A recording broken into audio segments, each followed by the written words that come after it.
যাচ্ছি না, by chance যদি উড়ে যায়। কিন্তু একবার করে দেখ।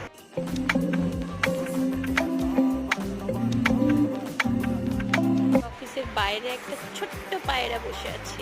এই যে সামনে যাচ্ছি না, বাই চান্স যদি উড়ে যায়। পুচকু মতন পায়রাটা সাদা ধপধপ করছে, হচ্ছে ঘুমোচ্ছে।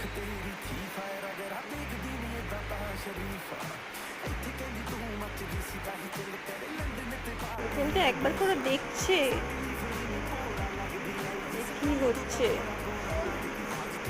একবার করে আমরা সবাই মিলে বুঝতে পারলাম যে ওর পক্স হয়েছে, কারণ ও দেখতে পাচ্ছে না চোখে। আমরা সবাই সামনে দাঁড়িয়ে আছি, বাট স্টিল ও দেখতে পাচ্ছে। শরীর খারাপ, পক্স হয়েছে। আমাদের দিকে পক্স হয়েছে।